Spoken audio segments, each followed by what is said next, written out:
48 cab. Major repairs are done and ready. The new roof skin is on. The gas hole has been filled. We cut out and built 2 new side panels for the rear window. Those have been smoothed out, body worked, and back in. And then I repaired the weld seams where someone threw a patch in on the outside here. Got those smoothed out, welded nicely, and done. So while we're waiting for sheet metal to do that last rear panel on the back of the cab, which is quite a large piece, it's going to take a minute to weld in, but not a lot of fabrication. So while we're waiting for the sheet metal for that to come in, I'm going to weld a brace in the lower here, and we're going to get this firewall cut out.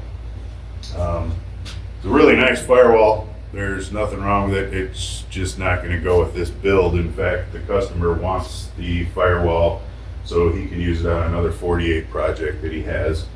But with the fat fender chassis set up with the Coyote, I have seen it done with these 48 to like 52 Ford cabs that you can have a completely smooth firewall, completely flat, which would be great, but I think it still needs a little something. So to ease getting the old one out in one piece and to just make the new one look better, we're going to get rid of this pinch weld that comes all the way around right down to the bracket for the floor brace or for the body mount. Cut that completely out, so when we put the new firewall in, it'll just roll right off the cowl right into the firewall. We won't have this big ugly mess in here.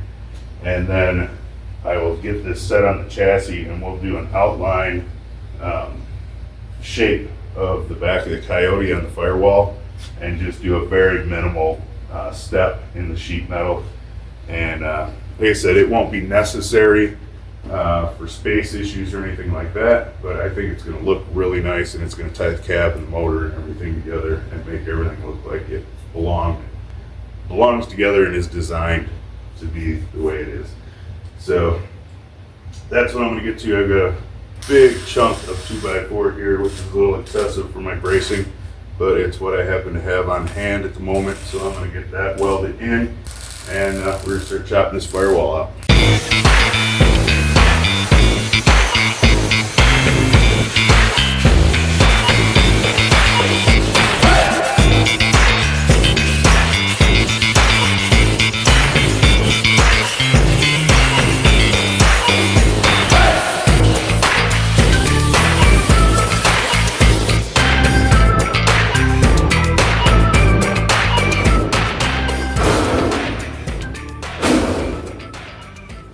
Without the firewall in place, it is super easy, you look in here, to get to all of the structure and the framing for that. So like I said earlier, I think I'm going to knock those welds out, pull that lower brace out, section the dash, bring it down the 3 inches, I believe is what I decided on, and at least get this interior structure and everything that I can get to really easy right now done.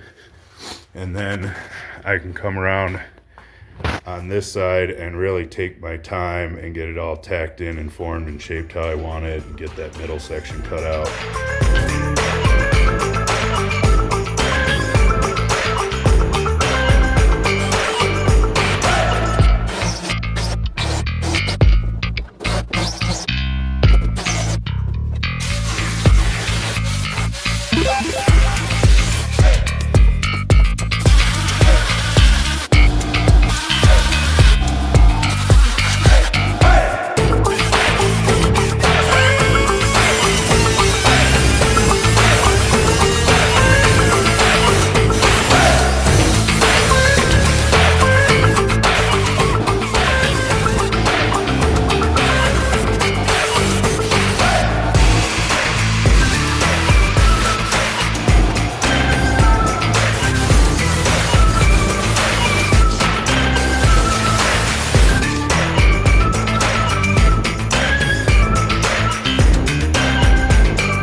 Alright, so after a week and a half of putting this cab back together, I have now spent the last probably 3 hours completely destroying the thing. So I think it's time that we put this thing back together.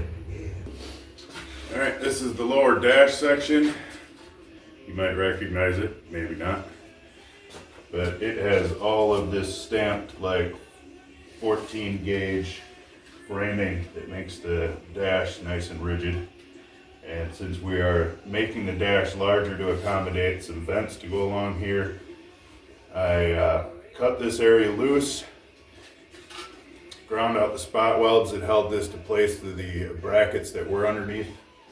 We're gonna keep the brackets that are there because they hold the hood hinges, keep all that rigid, and the door jamb rigid, and the hinges and all of that. So I'm going to make another bracket that mimics the one above it, that this framing will spot weld to, and it will lower this down 3 inches, and then we will cut a 3-inch strip of sheet metal and fill in this area on each side of the indent here, and fill in all of the holes that were there for the ignition and all of that stuff. I'm gonna grab grab a glove for each hand. I suppose that's a couple. Couple of gloves. We're gonna go back to standard English. I'm gonna grab a pair of gloves and go ahead and get this thing tacked into place.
Got about 1/2 to 3/4 of the dash done. This is the underside.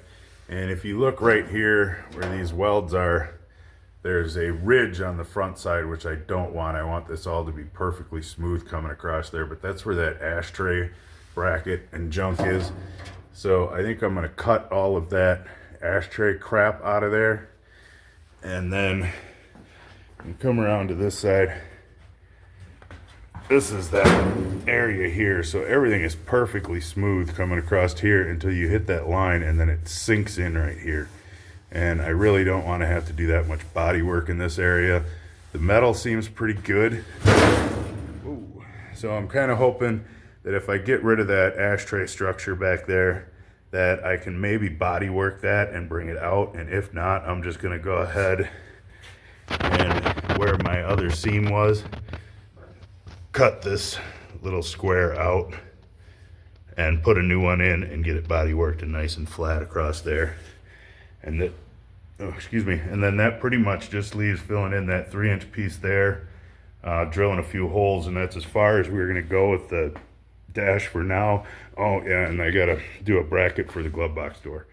All right, I got the dash straightened up, I got the bracket built and the glove box door mounted. So I am slowly starting to bend this piece over here on the driver's side to fill in that gap that we've got going on there. I have got a pretty good start on it. Gonna go ahead and get the welder out, start tacking some of this stuff together, fitting it and banging on it with the hammer and dolly till I get it to come all the way across. I've got a Sharpie circle drawn for roughly about where that steering column is gonna go, and then left the one hole up here that has an indent in the upper section. That's where the ignition stick's gonna hang in there. So that is all good and ready to go. The other piece that I got cut out of that new sheet is for the back panel here. So I'm gonna go inside, get those spot welds cut and get that panel loose, and we'll start tacking and welding this thing on.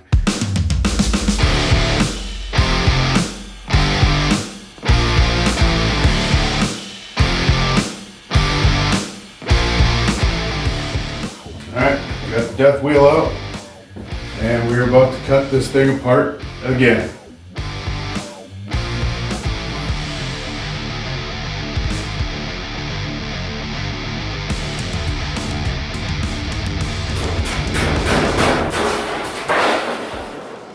Alright, I cut the upper section like right inside my line. Same thing on this section on the right, and I'm gonna just clean it up a little bit with the flap wheel. The driver's side in the lower section I left about 3/8 of an inch long, and that way I can get this corner lined up, lay it in, and then trim these other two corners as I lay it into place. So that is my plan right there. First thing I'm gonna do is get these spot weld donuts off of here with the flap wheel and lay this piece right on top of the flat section that I've got cut out for this, and make sure that there isn't any compound bends or any crowns that if it's just a slight bend this way, which is what it looks like, we're good. We can just use a straight piece, tack it in. But if there's any crown where it kind of rolls in anywhere, even if it's really minimal, I'd like to run that through the English wheel and get that in place, just so once we're tacking, we don't have any tension on the new piece, which could cause it to get waves or bow or, you know, get out of shape on us. So go ahead and get this cleaned up.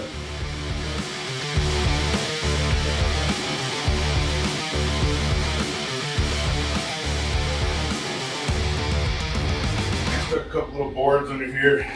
If I can get a tack, like 2 or 3 tacks across the top here, where we're good and lined up on this edge, I can get the boards out of the way, kind of let this thing swing free and use the hammers and get everything lined up where we want it, and just slowly keep on tacking across. So see what I can do about lining up these first 2 up here.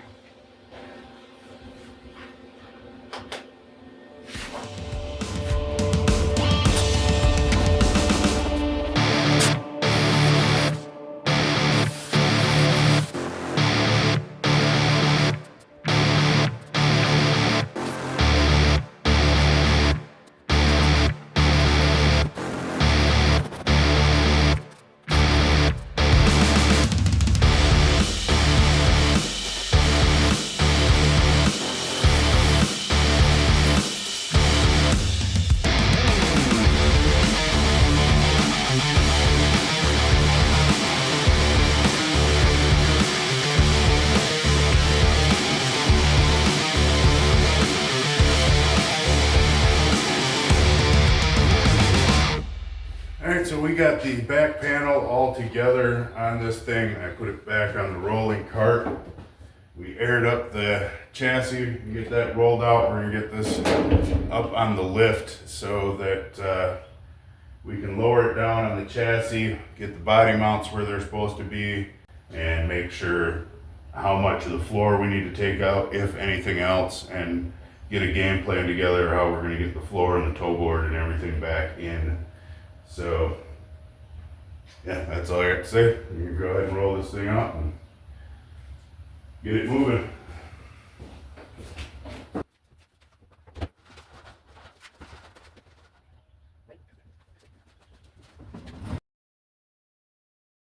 You can see the hole and where it's supposed to go. It is about 4.5, 4 3/4 actually inches too high. And if you look here, transmission's already hitting the floor. Come on, you can do it. Come on, just push the button. Push, push, push, push, push, push, push the button. Come on, push it. You can do it. Come on, push the damn button. Come on, push it, push it, push it, push it, push it, push.